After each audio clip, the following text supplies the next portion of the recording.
Hola, muy buenos días a todos. Muchísimas gracias por acompañarnos en este evento que organizamos desde AEDIPE Centro, donde esta vez tengo el privilegio, ¿no?, de ser no solo presentadora en el rol de vicepresidenta de AEDIPE, sino también coparticipante porque presentamos el estudio que hacemos desde Smart Culture de talento directivo. Lo hacemos todos los años. Empezamos el año pasado a raíz de la pandemia, porque nuestra línea de búsqueda directiva tenía mucha curiosidad por saber qué iba a ocurrir, ¿no?, con los directivos, con los mandos intermedios en España en un momento de tanta ambigüedad e incertidumbre, y sentíamos mucha curiosidad por saber si estaban planteándose cambiar de proyecto, si estaban buscando qué les ocurría en los procesos de selección y cómo visualizaban su carrera profesional. Hicimos el año pasado la primera edición, fue un éxito y hemos repetido este año y además lo hemos querido titular, bueno, pues de la incertidumbre a la nueva normalidad. Contamos para aportar la parte cualitativa, porque yo solo os voy a presentar datos, con 3 profesionales de prestigio, referentes y de 3 industrias y sectores muy diferentes, ¿no?, que yo creo que es algo muy rico que nos va a permitir tener diferentes perspectivas. Tenemos con nosotros a Mónica Canto, que es la directora global de personas de AWWG, que con estas siglas a lo mejor no lo reconocemos, pero si yo hablo de Pepe Jeans, de Jaque, de Fashionable, bueno, pues yo estoy segura que muchos de los que nos estáis viendo reconocéis enseguida esas marcas, esas prendas, esas tiendas y, bueno, una retail, moda, ¿no?, por excelencia. Y, bueno, que tiene una realidad interesante que abordar y estoy segura que la va a compartir con nosotros. Tenemos también con nosotros a Elena Mármol. Elena Mármol es la directora de personas de Red Bull en España, otro sector bien diferente, ¿no?, que se mueve en el terreno de no solo la lata, como vosotros sabéis. Yo siempre digo, si te metes en la página de Red Bull, lo que vas a ver es un universo de una marca que va más allá de un producto, una marca que crea experiencias para sus consumidores, ¿no?, y que, bueno, desde ahí también tiene un público diferente, un consumidor diferente, un cliente diferente, un campo de juego diferente, y creo que nos va a poder aportar también unos insights muy interesantes. Y nuestro tercer invitado, nuestro caballero, te hemos traído para que no digan que no somos diversos, Enrique. Y Enrique representa otra industria muy relevante, que es la industria farmacéutica, y que tiene también, bueno, yo creo que es una industria que ha estado muy de moda durante esta pandemia, una industria que es conocida por ser best in class en gestión de personas, un sector maduro que compite por unos profesionales muy cualificados, ¿no?, y que es reconocida por tener buenas prácticas de recursos humanos ya desde hace muchos, muchos años. Yo creo que va a tener también un insight muy importante que compartir con todos nosotros. Y los 3 no han nacido ayer, personas muy senior, con muchas experiencias, además de la del rol que ocupan ahora mismo, y que los 3 son directivos también. Es decir, aquí muchas veces los directores de recursos humanos, bueno, pues somos jueces y partes, ¿no?, porque tenemos nuestro talento directivo, pero nosotros también somos empleados y somos directivos de las organizaciones para las que trabajamos, como muchos de los que nos estáis viendo. Y, bueno, pues creo que vamos a tener un debate interesante. A mí me vais a conceder 10 minutos para presentar los principales datos del estudio. Todos vais a recibir una copia del estudio, así que no quiero entrar en los detalles de todo, pero sí quiero repasar los principales indicadores y los datos que a mí, por lo menos, me han llamado más la atención de todos los que hemos extraído. Dejarme... Ay, bueno. ¿Cuáles son las principales conclusiones del estudio, los principales datos que salen del estudio? El estudio nosotros lo realizamos normalmente en los meses de verano, se publica en se hace público a principios de octubre y durante el mes de octubre, bueno, pues los medios normalmente, como podéis ver, bueno, cada uno da su opinión sobre los datos, cualquiera que queráis las notas de prensa, encantadas de compartirlo con vosotros. Pero el dato fundamental es que el 40% de los directivos y managers de este país se están planteando un cambio profesional. Encuestamos a 300 personas, esa es nuestra base, de diferentes sectores, de diferentes regiones y siempre en un rol de mando intermedio y de directivo. Cuando les preguntamos y rascamos un poquito más por qué se están planteando un cambio, nos hablan de dos cosas. Nos hablan de la falta de encaje con la cultura y los valores de su compañía y nos hablan también de reconocimiento. Y es muy curioso porque el año pasado las variables que movilizaban esto eran diferentes, ¿no? El año pasado nos hablaban de autonomía y nos hablaban de estabilidad. La interpretación que nosotros hacemos es que efectivamente ese paso de la incertidumbre, en un momento de incertidumbre donde yo lo que quiero es un entorno seguro, una compañía que tenga cierta estabilidad y una compañía que me permita actuar como yo creo que debo hacer en un momento de crisis como la crisis del COVID era una gran demanda, pero que cuando volvemos a una situación más estable, más normal, lo que hago es mirar a mi organización, ver cómo se ha comportado y a partir de ahí hacer una evaluación de esta organización está alineada conmigo, sí o no, y esta organización está reconociendo mi contribución a la misma, sí o no. Y dependiendo de lo que responda a esas dos preguntas es donde decido si me compensa quedarme o me planteo irme. Un dato interesante es que un 14% se ha cambiado ya en los últimos 6 meses. Es decir, con lo cual tenemos un 40% que se plantean un cambio y un 14% que lo ha hecho recientemente. Eso son cifras altas, es decir, el que haya esta inquietud y el que haya este movimiento, ¿no?, en el público directivo es algo realmente que nos tiene que dar mucho que pensar. Nos tiene que dar mucho que pensar y yo creo que no le cuento nada nuevo a nadie. Aquí estáis conectados personas que vivís la realidad de la gestión de personas y creo que cualquier empresa que se dedique a hacer búsquedas sabe que ahora mismo levantas el teléfono y te escucha todo el mundo. Cuando antes de la pandemia había gente que sí, había gente que no. La gente está interesada en escuchar qué oportunidades hay y la gente tiene inquietudes. Otra cosa interesante es saber qué es lo que hace que acepte un nuevo proyecto. Es decir, porque una cosa es que yo quiera plantearme cambios, que yo quiera escuchar propuestas, y otra cosa es cuando tengo una propuesta encima de la mesa, qué es lo que hace que yo efectivamente me cambie de proyecto o inicie un proyecto profesional por mi cuenta. Y lo que nos dicen los datos es que el gran driver es crecimiento profesional y desarrollo. Es decir, lo que yo busco cuando yo me estoy cambiando es un rol, una posición, un proyecto, una oportunidad donde yo tenga la sensación de que voy a ganar empleabilidad con ese cambio. Y cuando miramos otras variables que convencen al candidato es la estrategia de la compañía, lo cual tiene mucho sentido. Es decir, yo me incorporo a un proyecto donde hay una estrategia que para mí es atractiva y con la que me siento identificada, muy vinculado a eso la cultura. Y como dos últimos drivers, el equilibrio personal y, por supuesto, también el paquete de retribución, ¿no? Pero es muy interesante, ¿no? Y yo creo que en recursos humanos lo hemos defendido mucho, ¿no?, delante de interlocutores, ¿no?, que los paquetes de compensación son interesantes, pero no es lo que moviliza al cambio de una persona de una posición a otra.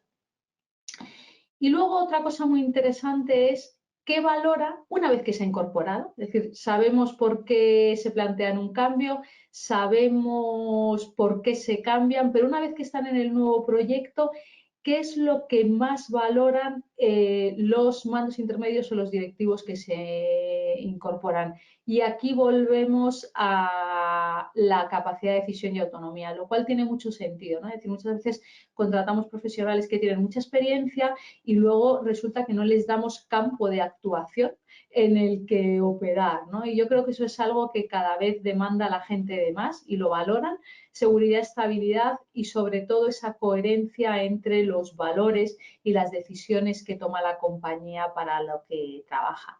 Empiezan a aparecer cosas también como la parte del trabajo virtual y equipos híbridos como algo valorado, es decir, esto era un ítem que antes no salía y que ahora sale como algo que define un proyecto profesional, qué nivel de flexibilidad tengo, y para algunas personas es importante.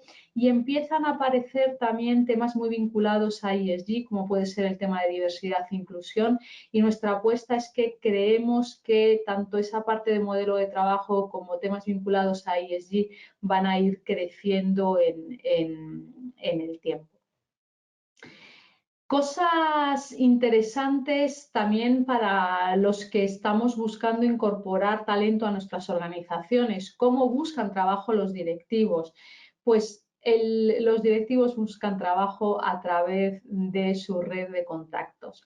Por eso es muy importante asegurar nuestra reputación como empleador, es decir, tener gente que haga de embajadores de la compañía es fundamental, ¿no? Es decir, a veces no somos conscientes de cómo nuestros propios empleados, nuestros proveedores, nuestros clientes pueden ser nuestros principales departamentos de selección si conocen qué necesidades tenemos y entienden además que pueden jugar un papel muy importante en la atracción de talento para la compañía.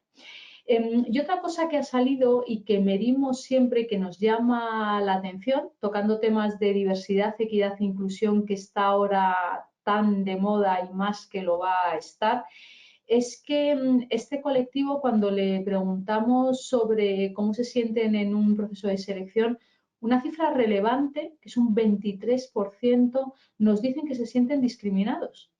Y que eso no significa que la compañía esté discriminando, pero algo hacemos en los procesos de selección para trasladar la sensación de que estamos discriminando, ¿no? Y de que no hay un proceso que realmente promueva esa diversidad y esa equidad y esa inclusión. Y cuando vamos un poquito más en detalle, es muy interesante el dato de que las mujeres se sienten discriminadas por género principalmente y los hombres por edad. Y esto a veces no, yo estoy segura que muchas de las compañías que pueden trasladar esta sensación a las personas que participan en un proceso no solo no discriminan, sino que están absolutamente comprometidas con la diversidad y tienen acciones puestas en marcha. Sin embargo, a veces hay cuestiones muy sutiles en una conversación, en un proceso de selección que de manera inconsciente están trasladando sesgos organizativos a los candidatos, ¿no? Y comentarios como aquí valoramos mucho a la gente con potencial, cuando tienes 50 años, tú lo que interpretas es soy muy mayor para el puesto. O aquí es que somos muy asertivos, muy orientados a resultados y muy tal, tú estás pensando que hay una cultura muy masculina, ¿no? Es decir, a veces hay muchas sutilezas, o si todos los que me entrevistan son hombres, yo voy a decir, inconscientemente hay cosas muy sutiles en los procesos que terminan trasladando incoherencias que el candidato percibe como esto, ¿no? Y yo creo que cuando estamos incorporando, cuando estamos hablando con este colectivo tan senior, creo que un 23% es un lujo que no nos podemos permitir, ¿no? Cuando vamos a la parte de qué le pasa, ¿no? a ese directivo de una vez que se incorpora a la compañía, un dato interesante es que el 38% se plantean irse durante el periodo de prueba. Es decir, no recibimos bien a las personas que incorporamos. Y yo que he sido 12 años directora de recursos humanos, tengo que reconocer que muchas veces le ponemos mucho cariño, mucho énfasis a ese proceso de búsqueda, a ese noviazgo, y que luego resulta que cuando estás en casa ya adentro, damos por hecho que ya eres uno más y nos olvidamos de ti. Y la realidad es que una persona que entra a una organización, además a una posición de mando intermedio, de un directivo, será muy senior y todo lo que tú quieras, pero es nuevo. Es tan nuevo como el becario. Y de hecho lo que nos dicen es precisamente eso, ¿no? Que el 31% dicen, oye, el proceso de acogida es mejorable y el apoyo que me dan para integrarme con el resto de las personas es muy importante y tampoco estoy recibiendo tanto. Y cuando hablamos, ¿qué es lo que te está costando? ¿No? Le preguntamos, decir, oye, ¿qué está haciendo que en esos 6 primeros meses te entre en dudas o te cuesta? ¿No? Al final, la gran barrera es la cultura, ¿no? Y tiene mucho sentido, porque todas las organizaciones tenemos un modus operandi, ¿no? Que es una inercia que funciona como una locomotora y cuando tú llegas, esa locomotora va pasando todos los días tan rápido, pero a veces te cuesta subirte a ese tren que no conoces, que no controlas, que no sabes y que en un contexto virtual y híbrido, pues yo creo que se ha agravado, ¿no? Porque se ha hecho mucho más complicado. Es decir, yo soy muy fan de lo híbrido, pero tengo que reconocer que cuando tú te incorporas a una organización en un entorno físico, hay muchas cosas que te dan información.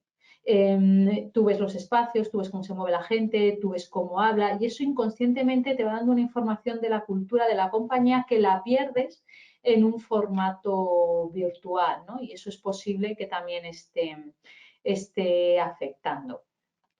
Y por cerrar, ¿no? El último bloque de información, ¿no? Y esto lo vinculado con la carrera profesional de los directivos, bueno, pues yo creo que una realidad que ya está presente es que el propio directivo ve su carrera como una suma de experiencias en diferentes proyectos, en diferentes iniciativas, en diferentes compañías, ¿no? Y asume y sabe que se va a cambiar, ¿no? Que se va a cambiar durante varias veces en su vida profesional de proyecto y que además entiende que a partir de los 5 años los procesos empiezan a agotarse, ¿no? En términos de, bueno, cómo de atractivo sigue siendo esto para mí. Y una cosa muy interesante que yo creo que no nos debe extrañar a nadie de los que estamos aquí, porque creo que es una realidad que nos rodea, de la que yo me considero ejemplo, ¿no? Es que a determinado nivel de seniority, un planteamiento que muchas personas se hacen es el montar un proyecto personal propio, ¿no? Ya bien montar una empresa, ya bien autoemplearse, ya bien muchas veces dentro de la propia profesión que tú ocupas o en algo que no tiene nada que ver. Y las razones que están detrás están muy vinculadas, oye, pues con ese ser dueño de mi propia vida, poder tomar yo el 100% de las decisiones y acertar o equivocarme y ese cansancio que a veces sufrimos del mundo corporativo, ¿no? Especialmente los que hemos trabajado en grandes multinacionales, donde hay decisiones que se toman lejos de los mercados, ¿no? Donde está el negocio, no llega un momento que tienes la sensación de que trabajas más para el sistema que para el cliente o que para el consumidor, ¿no? Y a lo mejor quieres hacer algo en el que tú puedas estar involucrado más directamente. Y bueno, con este repaso global que hemos hecho de los principales datos y ahora vamos a ver si conseguimos quitar la presentación para que podamos pasar al panel, a la mesa redonda virtual con Mónica, Enrique y Elena. Me gustaría tener vuestro punto de vista, me gustaría una reflexión ante estos datos. ¿Qué está pasando? ¿Qué está ocurriendo en las organizaciones? ¿Qué está ocurriendo en el colectivo directivo en este momento? ¿Qué es lo que está detrás de estos resultados? No sé quién se quiere animar a empezar. un valiente, una valienta. Hola, ya voy. Gracias, Enrique. Adelante. Es decir, las primeras tonterías para que luego las cosas inteligentes las digan Mónica y Elena. Ya yo, en primer lugar, creo que lo que está pasando es que hemos tenido de una incertidumbre, hablábamos de entornos VUCA y se nos llenaba la palabra en los últimos años, entornos VUCA, bueno, nos ha llegado la incertidumbre real.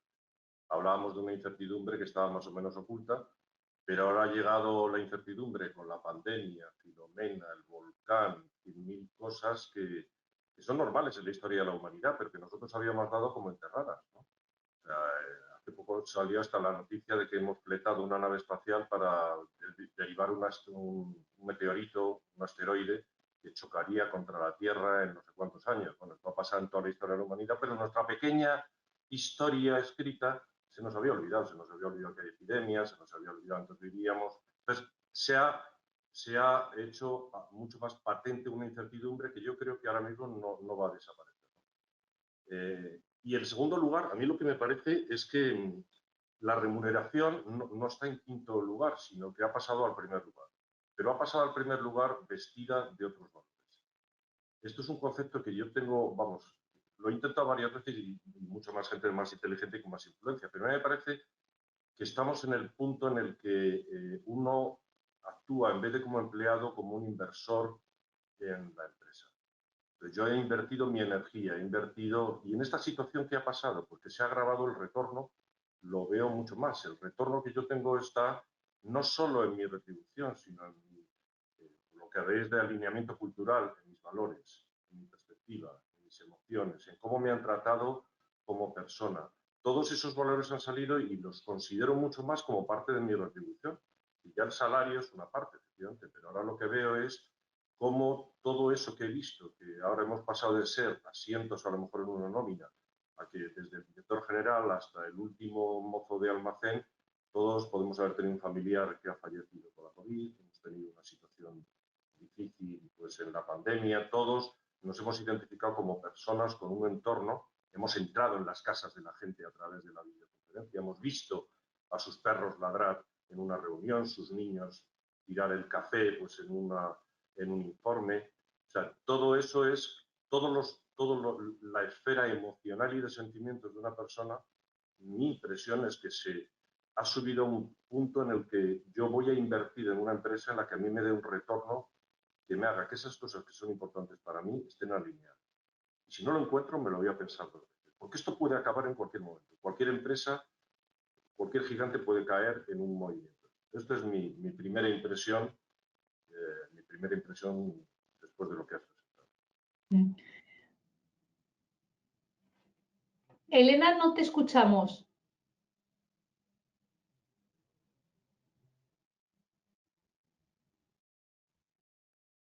No. Y en teoría igual son los auriculares. No. Si quieres comparto en lo que... Empieza Moni, mientras Elena esto, yo creo que Mónica... Sí. A ver, yo coincido con Enrique y me parece, a ver, que venimos de un momento de mucho cambio. Yo creo que hay muchos factores que se juntan. Me parece venimos de un momento que nos sacudió a todos, en donde ¿ahora? Todo el mundo tuvo... Ya, ahora sí. No, está perfecto. A ver, yo creo que venimos de un momento de muchísimo cambio, donde nos hicimos muchísimas preguntas. Creo que los colectivos de trabajo son mucho más participativos y efectivamente, después de que pasó la tormenta, hoy me parece que hay una serie de preguntas que todo el mundo se está haciendo y que un poco menciona el estudio es, vengo de un proceso donde estuve 1 año y medio trabajando en cierto proyecto en tal, hoy ya terminó y yo creo que la gente se está preguntando efectivamente si es en esta cultura en la que quiero estar, si este es el proyecto que quiero. Como tú decías, Enrique, conocimos a los perros, a los niños, a los esposos, conocimos las casas de la gente. Me parece que se abrió mucha perspectiva y abrió una posibilidad donde la gente genuinamente se pregunta cosas todos los días que antes no se preguntaba. Y creo que tiene mucho que ver ahora que regresamos, ¿cuál es mi siguiente paso? ¿Hacia dónde quiero ir? ¿Qué es lo que yo quiero? ¿Coincido con esta organización con la cultura de esta organización o no. Y me parece que tenemos un colectivo que se puso mucho más en el asiento del conductor. En el asiento del conductor, donde hoy yo manejo, yo realmente tengo la posibilidad de desarrollar mi carrera aquí, en otro lugar, de manera independiente, es flexible del organizador. Ahora Provella, que puedo trabajar de manera flexible, ahora que estamos regresando, la empresa me deja seguir trabajando flexible o no me deja seguir trabajando flexible. Las empresas mismas nos estamos preguntando, ¿tenemos la capacidad de tener esta flexibilidad 5 días, 4 días, 2 días? Entonces yo creo que es un cúmulo de situaciones en movimiento que implican este movimiento, de personas y de organizaciones. Muchísimas gracias, Mónica. Elena.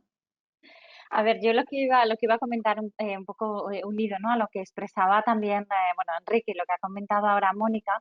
Yo tengo la sensación de que sobre todo, o sea, esta situación que ya nombramos así como muy rápidamente, ¿no?, esta pandemia, esto que hemos pasado, yo sobre todo lo que creo que nos ha hecho es ajustar velocidad, porque de alguna manera, o sea, yo creo que el proceso en sí, yo tengo la sensación de que, claro que ha cambiado, pero quiero decir, nuestros profesionales, nosotros mismos, es decir, ese proceso de ruptura, ese proceso de búsqueda, ese proceso de me quiero enamorar, ese proceso de yo necesito algo más, o sea, en realidad, quiero decir, nos dedicamos a esto, en recursos humanos es la historia, ¿no? Es decir, es algo que pasa.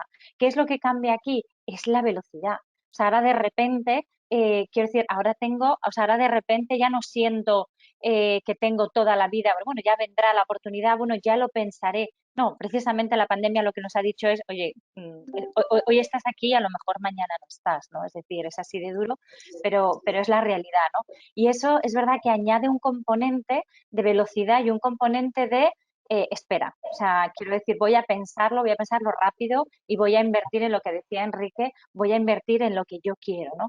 Entonces, ese proceso que a veces se cocinaba a fuego lento, ¿no?, de ruptura de compañía, ¿no? Me estoy desenamorando de la cultura, me estoy separando de los valores, de repente se produce una disonancia, ¿no?, entre lo que yo creo que he dado a la empresa y lo que la empresa me está dando, ¿no?, que es súper legítimo, es una percepción de cada uno, pero eso que antes era como más a fuego lento, ahora, o sea, de repente, quizás a través de esa velocidad que también decía Mónica, ¿no?, de la pantalla, nos vemos, lo ves, lo comparas, tal, de repente dices, ¿y yo por qué no me he dado cuenta de esto antes, ¿no? Y entonces, quiero decir, se acelera un proceso que, insisto, antes se cocinaba más a fuego lento, pero que ahora se pone sobre la mesa de una manera más rápida, ¿no? Y que me parece que dices, perdón, Elena, me gustó mucho la parte en la que dices, o sea, creo que la conciencia de finitud ahora es como muy clara y por eso viene la velocidad. Finalmente no teníamos tanta conciencia de finitud y como ya tengo esa conciencia de finitud y la realidad es que hay un sinfín de oportunidades hoy día porque todo el mundo nos estamos renovando con esta conciencia de finitud, salgo, encuentro, me muevo. Claro, porque como la mirada hacia adentro, o sea, quiero decir, una vez que tú ya tienes esa mirada hacia adentro y haces ese viaje introspectivo, ¿no?, y tú haces ese autodescubrimiento, claro, ya ganas en muchas cosas. O sea, ya es, tengo claro lo que yo quiero. Ahora empieza mi proceso de búsqueda y empieza mi proceso de ser exigente, ¿no? O sea, y eso, bueno, realmente el estudio revela cosas, Susana, interesantísimas. O sea, quiero decir, porque ya no solo desde se me produce la ruptura, ahora quiero buscar, sino además cuando me pongo a buscar, ojo, o sea, quiero decir, ahora, o sea, ¿quién es cliente? ¿Quién es? O sea, que lo expresabas también muy bien, Enrique, ¿no? Es decir, yo ya soy un producto valioso y como tal voy a posicionarme y voy a exigir, ¿no? Y en ese claro, pues, en ese proceso, pues claro, o sea, ahí tenemos otro pedazo de reto, ¿no? Y es cómo atraes a esos directivos que ya, pues de alguna manera quieren una propuesta de valor, quieren una visión súper realista, o sea, lo quieren todo, lógicamente, ¿no? Y en ese proceso, pues también tenemos enormes retos y preciosísimos, además. Y hablando de retos, ¿no?, porque vivimos un momento lo habéis reflejado muy bien, es decir, hay un carpe diem, ¿no?, del mundo profesional, es decir, mira, yo estoy aquí ahora, quiero esto y voy a disfrutar, también hay otro fenómeno, ¿no? Que lo que comentaba Enrique, ¿no? Que es que se da la vuelta a la ecuación. Es decir, yo tengo una vida en la que valoro una serie de cosas. Yo soy un producto valioso, me ha encantado la definición, Elena, y ahora voy a buscar dónde me coloco, dónde coloco este activo y este capital para tener ese retorno, y ya no es que organizo mi vida alrededor de un trabajo, sino que tengo una vida y ahora voy a buscar un proyecto que me encaje en esa vida.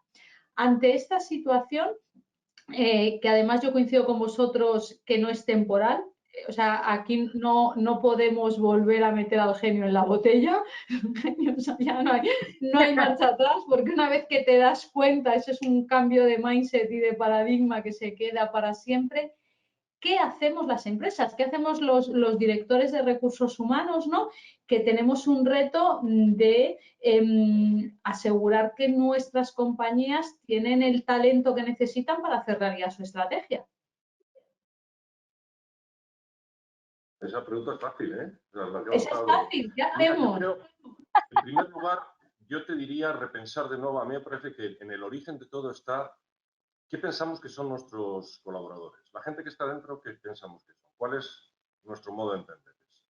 O sea, sí, porque todo el mundo dice, todo el mundo, vamos, y seguro muchos de los asistentes, nosotros tres asisten, son los activos más importantes, el tal. No, pero en realidad, a ver, ¿qué es lo que pensamos que son la gente que está trabajando aquí dentro? Son gente que tiene que obedecer órdenes, son gente que tiene que dar lo mejor de sí mismo por obligación porque ya le pago su buen dinerito, son zoquetes que llegan allí que son menos que yo, son gente pues que como no tiene otra cosa que hacer, pues se sienta. Esta primera definición es muy importante porque dependiendo de lo que consideramos que son, lo que realmente consideramos que nuestra gente, lo que piensa nuestra organización, que es toda la gente, actuaremos de un modo. Yo creo que el segundo punto está ahí. Lo que nos ha enseñado este momento es que de nuevo ha confirmado que todas esas habilidades soft, ¿verdad? Que se hablaba, ¿no? Pues está la gestión, la empatía, la comunicación, la escucha, que nos lo quitamos del medio muy rápidamente. Decimos una palabra y ya está. No, todo eso hace falta un entrenamiento y hace falta realmente formar a nuestros directivos en esas habilidades que son las que han llevado el canto y la voz predominante en esta pandemia. O sea, una organización, un directivo que no ha sido empático, que no ha sabido escuchar, que no ha sabido adaptarse bien, ya puede saber lo que quieras de cálculos, de analíticas, de mil cosas, que eso son técnicas.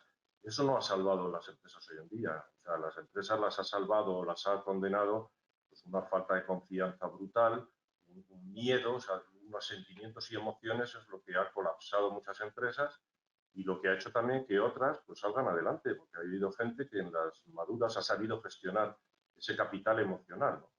Es decir, reivindicar toda esa parte de la gestión de sentimientos y emociones. Está claro, no somos sustitutos de la familia, pero nuestra gente cuando entra cada día en una videoreunión o por la oficina, es un conjunto de emociones y sentimientos. No entra con la lógica de voy a maximizar el beneficio de esta empresa, ni va pensando ya he ganado 30 céntimos de euro por esta hora que voy trabajando. Piensa, joder, ¿qué día más divertido tengo hoy, que tengo esto?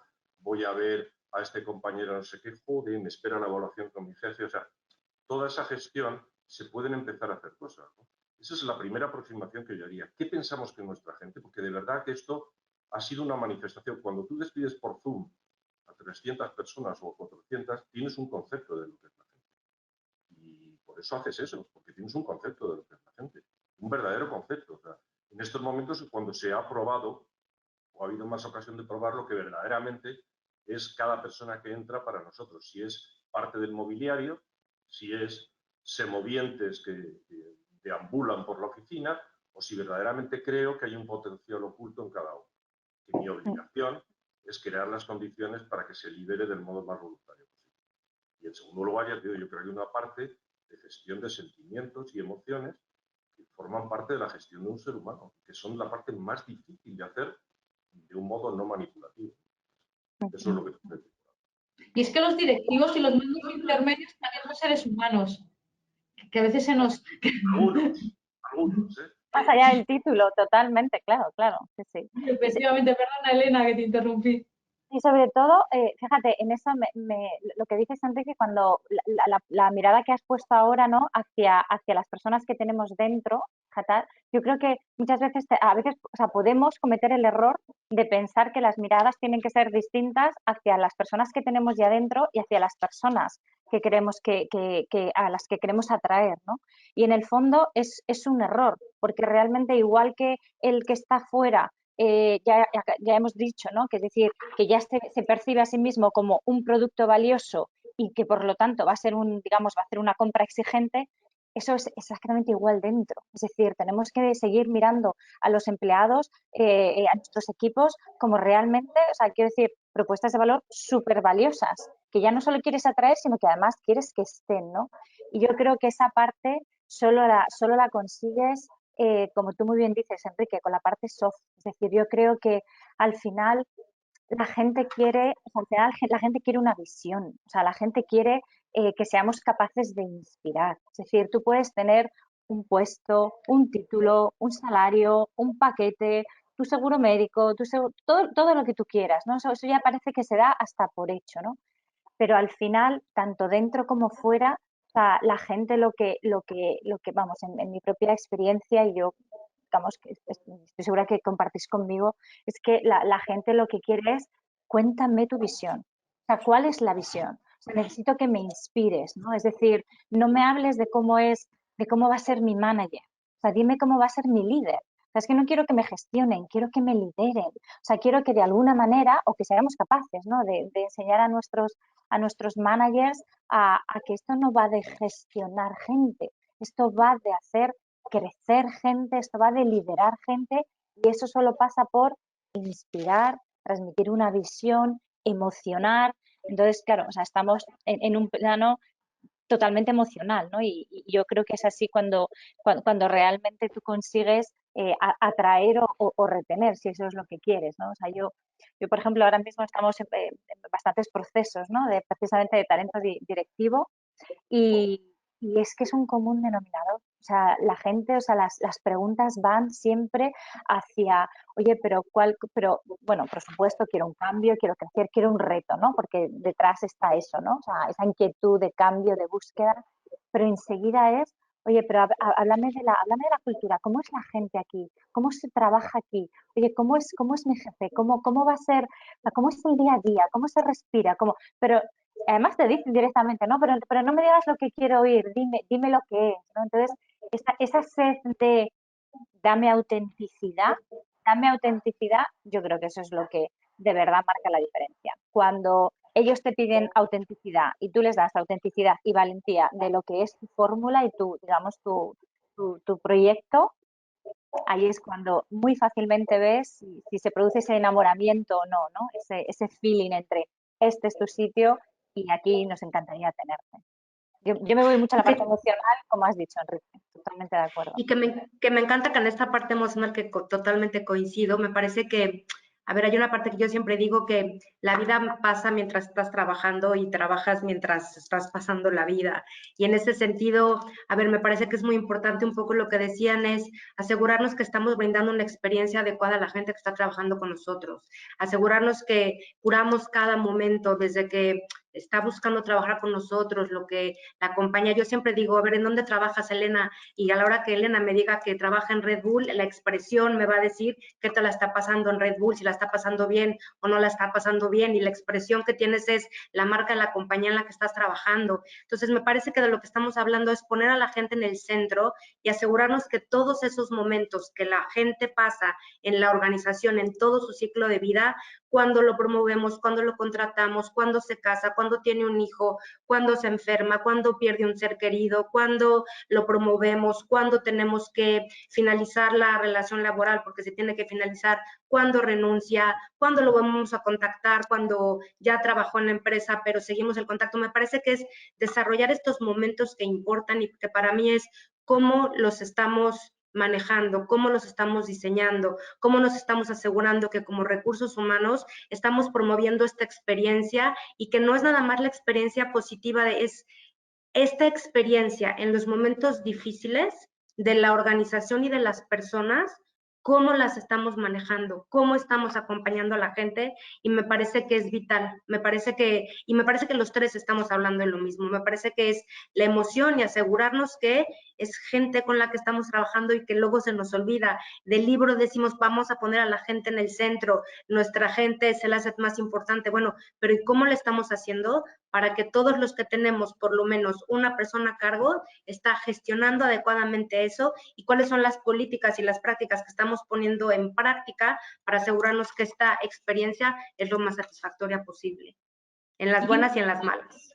Interesante lo que comentáis, ¿no? Porque es cierto que se ha hablado mucho de experiencia de empleado y mi sensación es que la realidad ha puesto en los últimos años mucho más foco en los procesos que en esa emoción, en esa sensación que nosotros somos capaces de crear. Le hemos puesto la energía que si implanto Workday, Cornerstone, no sé cuántos, que si pongo una app aquí donde tú puedes hacer no sé qué virguerías, que si yo todo el tema de la transformación digital, que si yo implanto Agile en mi organización, y hemos puesto mucha energía, muchos recursos en cosas que luego, en mi experiencia, al final no son tan determinantes, ¿no? Como el tener a alguien que te pregunta por las mañanas, buenos días, ¿cómo estás? ¿No? O sea,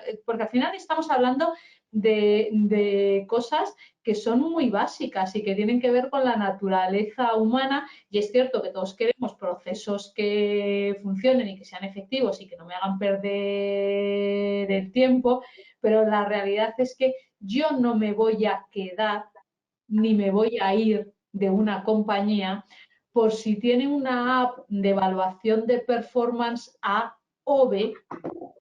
Eso me va a permitir ganar el premio de innovación de no sé dónde, pero no me va a asegurar que yo atraigo ni que retengo el talento que necesito, ¿no? Y yo creo que muchas veces estamos muy embarazados en proyectos que a la hora de la verdad no son tan determinantes, ¿no? No me gustaría cerrar sin ir a la parte de qué pasa con la integración, ¿no? Porque yo creo que los 6 primeros meses son muy importantes. De hecho, los estudios dicen que el 50%, hay unos que dicen el 40, otros el 50, otros el 60, el 50% de las personas que se incorporan en un rol de mando intermedio o directivo dejan la compañía en los primeros 18 meses. Unos lo dejan ellos, otros los saca la compañía, pero que la cosa no sale bien. Y eso es muy costoso en términos de tiempo, muy costoso en términos de dinero, muy costoso en términos de carrera profesional para una persona que toma una decisión. Y no necesariamente es que el proceso de búsqueda esté mal hecho. ¿Dónde tenemos que poner el foco, ¿no? En este momento para asegurar que ese talento que incorporamos realmente es capaz de infiltrarse adecuadamente en nuestra compañía, de añadir valor y de tener esa experiencia, ¿no? Que supuestamente nosotros hemos comprometido con él o con ella en un proceso? Bueno, Pues mira, si queréis, me lanzo yo. Pues yo de nuevo, Susana, me voy de nuevo al tema velocidad. O sea, de nuevo tenemos que ajustar velocidad, ¿vale? Y tenemos que ajustar varias cosas, ¿no? Pero también la velocidad. Yo creo que muchas veces cuando históricamente hemos puesto en marcha nuestros procesos de onboarding, ¿no?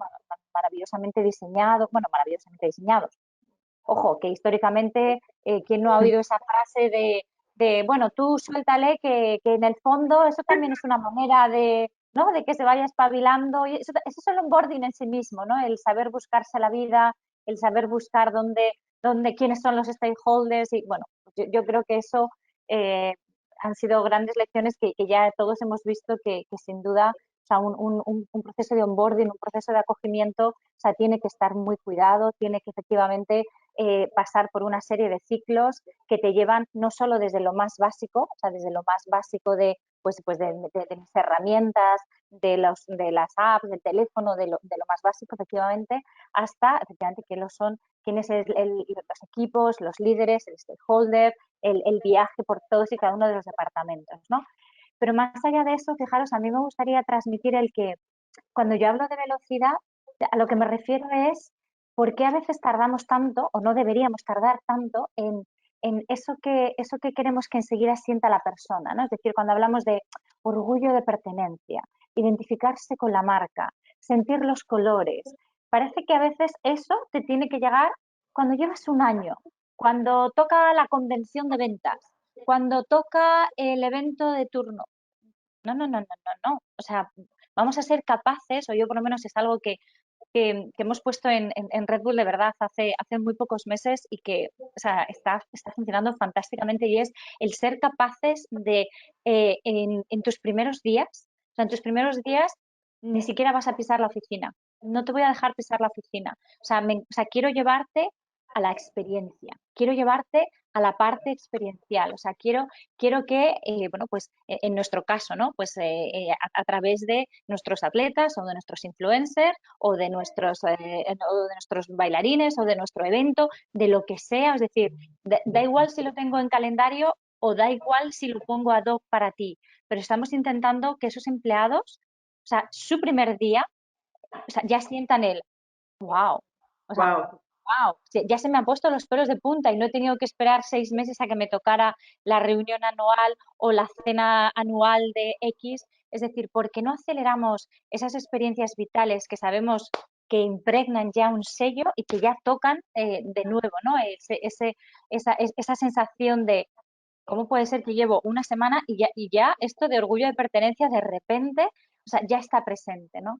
Yo creo que es muy importante, y igual que te hablo de un primer día experiencial, nosotros hablamos de, bueno, en general lo llamamos nacimiento de las salas, y son 2 días de básicamente eso, ¿no? Es decir, una parte experiencial de la marca y luego una parte de, oye, sal a la red comercial, vete con nuestros mosqueteros, vete con nuestros strikers, vete con las tiendas, o sea, con lo que sea, ¿no? Es decir, en primera persona, y eso deberíamos ser capaces de ponerlo al principio del todo, Susana, al principio del todo, porque para después hacer el círculo de conoce al departamento financiero, conoce al departamento de IT, conoce las prácticas de cuando tengas que hacer la nota de gastos, chicos, todo eso va a venir porque va a venir, ¿no? Entonces, sobrevivir, sí. exactamente, o sea, no pongamos el foco ahí, pongamos el foco para mí de nuevo en acelerar lo que a veces pensamos que tiene que ir cocinándose a fuego lento con los años o con los meses. Sí. Acelerémoslo, llevémoslo casi a la casilla de salida, ¿no? Es decir, ¿cómo te puedo hacer vibrar casi desde el día 1? O sea, yo por ejemplo, creo que es algo que deberíamos, cambiar y instaurar. Nosotros, desde luego, nos está funcionando fenomenal. Es meterle velocidad y que se empiecen a sentir esos colores y ese orgullo desde la semana 1. Pues ya nos vamos con una buena práctica, Enrique. Oye, el dato que has dado es tremendo, el 50% en los 18 primeros meses, la verdad es que no es, pero bueno, es la ventaja de estar con gente como vosotros que veis una visión más general. No era consciente de que podía ser tanto. Elena ha hablado de velocidad y yo estoy de acuerdo, pero por otro lado yo creo que hace falta recuperar algo más del sentimiento de la cocina lenta, ¿no? La cocina a fuego lento, que también esta pandemia nos ha dado mucha ocasión de hacer, ¿verdad? Muchos guisos a fuego lento, no había todo el tiempo.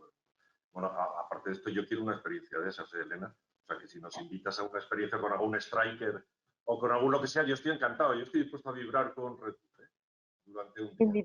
Invitadísimo. A mí me sigue preocupando y creo que hoy en día es casi más importante que tardemos o que dediquemos más tiempo a comprar una fotocopiadora o un coche de flota que a seleccionar una persona. Cuando me viene alguien y me dice que selecciona gente en 15 días, digo, pues no sé cómo lo haces, porque ¿qué quieres que te diga? O sea, o lo hacen muy intensamente, o es que sí, con 3 informes y 2 entrevistas de competencias, pues chico, tardas más tiempo, dedicas más tiempo probablemente a seleccionar un proveedor de una plataforma de estas técnicas que si antes, yo creo que lo lógico es centrarte en lo más sencillo, que es una técnica, una táctica, un programa, una app, eso es lo sencillo, eso es relativamente complejo. Lo difícil viene después, pero Con esas cosas puedes estar 2 meses, 3 meses, ves un proveedor, ves otro, les entrevistas, y sin embargo seleccionó un director de marketing, un director de venta, pues a lo mejor se te hincha el pecho como un gallito diciendo que lo has seleccionado en 12 días, ¿no? Bueno, esa es la primera cuestión. Luego la segunda, estoy de acuerdo en que hay que hacer vibrar a la gente, pero por otro lado, yo creo que de nuevo hay que ver exactamente qué estamos ofreciendo. Porque nosotros podemos estar ofreciendo una cultura formal, que es la que tiene nuestros folletos, o nuestras páginas web, pero yo creo que hay que ver realmente que la cultura muchas veces, simplemente con estar en un sitio, tú sientas como que estás escribiendo y escuchas lo que pasa alrededor, y escuchas los movimientos, y eso es la cultura. La cultura es lo que pasa, como decía Mónica, mientras estamos trabajando. Cómo se relaciona la gente, cómo se dan entre ellos información, cómo se saludan, de qué hablan, si hablan, no hablan. Todo eso es parte de la cultura, los intercambios que tiene la gente, los procesos que hay, las exclamaciones que sueltan contra IT si funciona o no funciona, cómo critican a un departamento, cómo critican a otro. Yo digo siempre que la cultura se puede, ahora ya menos, claro, pero se puede ver muy bien si tú vas, en alguna ocasión, cuando yo tenía algún proceso de selección en la que era el candidato, me iba pues a la zona donde estaba esa empresa. Entonces, estando simplemente en la puerta, tú haces como que estás fumando y estás esperando a alguien y oyes el tipo de conversaciones que hay, y oyes cómo se relacionan unos con otros. Y bueno, y eso nos ha pasado en el AVE, nos ha pasado en el avión, ver cómo desnudan y destripan a una empresa y empiezas a entender muchas de las cosas que pasan dentro. Entonces, lo que hay que ver para evitar que haya ese choque entre lo que estamos diciendo que es la empresa y lo que van a vivir en su día a día. Es muy importante vivir, o sea, intentar replicar y decir, vamos a ver, yo tengo este candidato, voy a intentar conocerle un poco mejor. Vamos a ver, según esto, ¿qué puede pasar? ¿Qué le tengo que decir incluso? Porque a lo mejor no es tan bonito. No le puedo hacer vibrar, porque a lo mejor le he contratado para que resuelva un problema, porque la cultura que va a encontrar ahí no es la que yo le he dicho.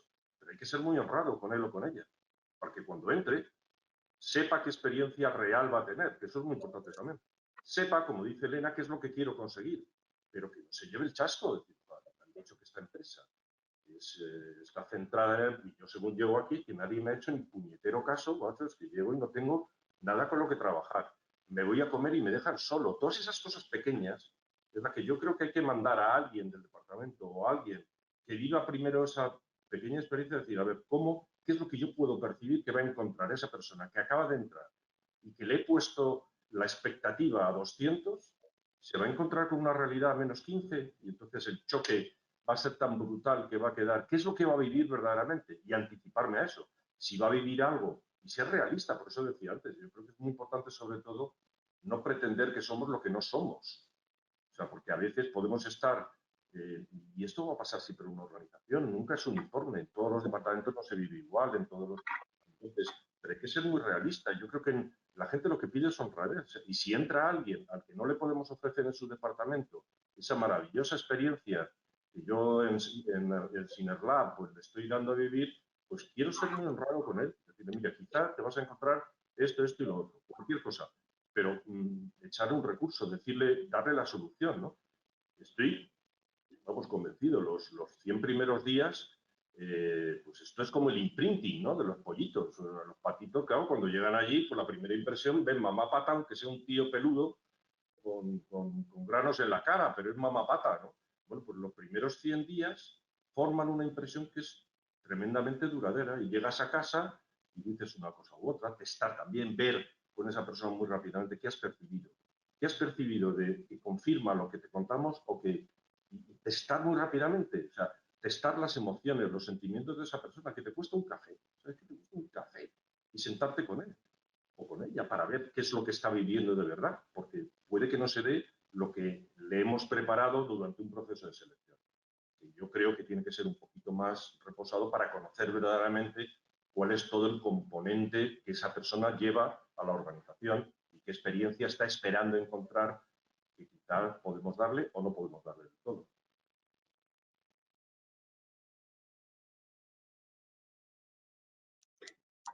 Qué interesante, ¿no? Cómo yo me aseguro ese matching antes de, porque si no, luego una vez que lo tengo dentro y es difícil a veces crearlo, es decir, yo he tenido que hacer un buen trabajo previo para que luego ocurra eso que efectivamente dice Elena, ¿no? Es decir, yo ahora ya te puedo ya terminar de enganchar, pero porque yo he tenido que hacer un trabajo previo en mi proceso de búsqueda donde no nos contamos cuentos, ¿no? Esa autenticidad que hablábamos y esa gestión de expectativas. Y luego, una cosa sencilla, Enrique, como estar pendiente del nuevo. O sea, voy a hacer check-in y voy a estar pendiente de ti, que no me cuesta nada, pero que sepas que yo sé que eres nuevo y que además estoy aquí para ayudarte en este proceso. Mónica, cuéntanos tu experiencia o tu visión de cómo ayudar a ese talento directivo a integrarse de una manera efectiva en nuestras compañías. A ver, mira, yo coincido con lo que dice Elena y con lo que dice Enrique. Yo creo que hay una parte donde sí hay que hacer un efecto wow. Creo que sí hay que ser suficientemente honestos y transparentes en lo que estamos hablando de nuestra organización cuando estamos buscando a los candidatos. Creo que Enrique toca también un tema importante y que lo uno con otra cosa. Me parece que el número es brutal. El porcentaje que manifiestas que se va a los 18 meses me parece que es brutal, pero también lo uno un poco con lo que decías al principio, que también me parece, me sigue, a mí es un tema que todo el tiempo me persigue, que digo, ¿cómo es posible que a estas alturas del partido, hablando de discriminación o de inclusión, yo más que discriminación hablaría de inclusión, ¿cómo es posible que a estas alturas del partido, cuando alguien viene a presentarme un candidato, lo primero que me dice es una mujer o es un hombre de 50 años, portugués o mexicano o español, ¿no? O sea, me den todos los atributos que en realidad no le suman así va a tener la capacidad de hacer un trabajo o vivir en mi cultura o no.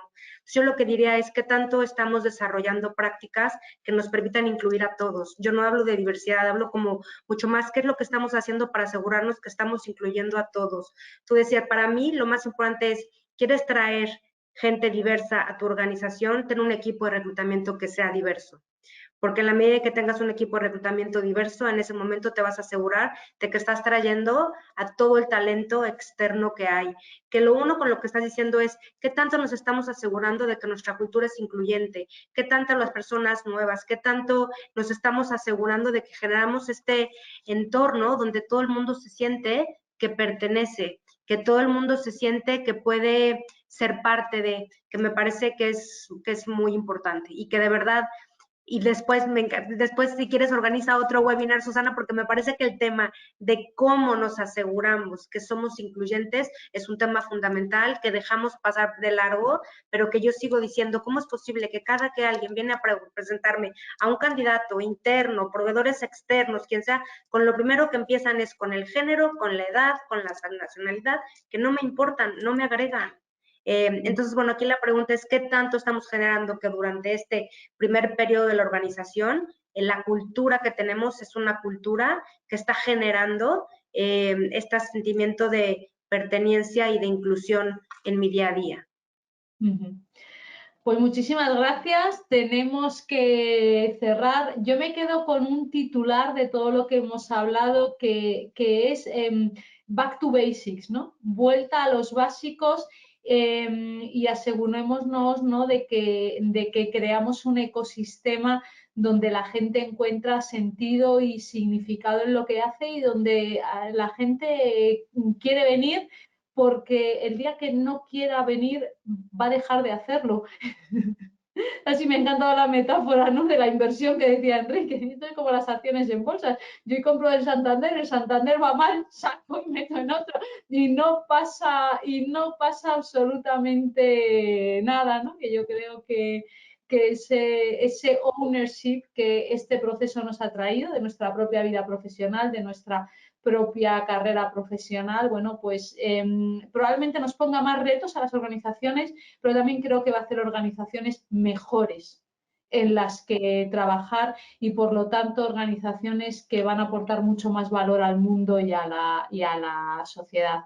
Muchas gracias, Mónica, muchas gracias, Enrique, muchísimas gracias, Elena, muchas gracias a todos los que nos habéis visto en directo, muchas gracias a todos los que nos veis en el futuro, en diferido, eso es otro de lo que permite la tecnología, permite la sincronía y el consumo de contenido a demanda, y felices de compartir el estudio. A todos los que os habéis inscrito os lo enviamos, y a los que no lo pedís y os lo hacemos llegar.